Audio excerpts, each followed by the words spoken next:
दोस्तों, बिहार सरकार शिक्षा विभाग की ओर से एक पत्र जारी किया गया है जिसमें कहा गया है कि विद्यालय में शिक्षकों की उपस्थिति का प्रतिवेदन नोट कैम ऐप के माध्यम से शिक्षा विभाग के कमांड कंट्रोल सेंटर पर उपलब्ध कराया जाएगा।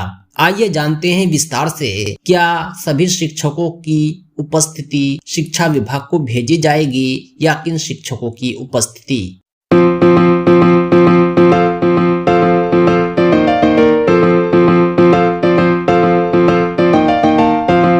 पत्र में कहा गया है कि जिले के द्वारा विद्यालय समय से खुले, सभी शिक्षक एवं बच्चे समय पर विद्यालय आए, इसके लिए लगातार विद्यालयों का प्रखंड स्तर से राज्य स्तर से पदाधिकारियों के द्वारा लगातार नोट कैम ऐप के माध्यम से निरीक्षण किया जा रहा है, जिसकी समीक्षा विभाग की ओर से प्रतिदिन की जा रही है।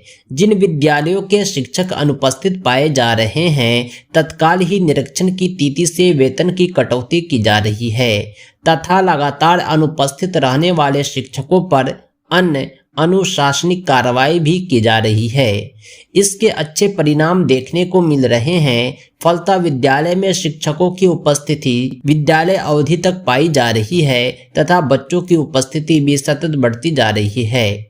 विद्यालयों में शिक्षक ससमय उपस्थित हो, इसके लिए यह निर्देश दिया जाता है कि सभी प्रारंभिक, माध्यमिक एवं उच्च माध्यमिक विद्यालयों में शिक्षक की उपस्थिति पंजी पर दर्ज करने के अतिरिक्त नोट कैम ऐप के माध्यम से फोटो खींचकर सीधा जिला कार्यालय को उपलब्ध कराया जाए तथा जिला कार्यालय विभाग में संचालित कमांड कंट्रोल सेंटर पर प्रतिदिन प्रतिवेदित करेंगे।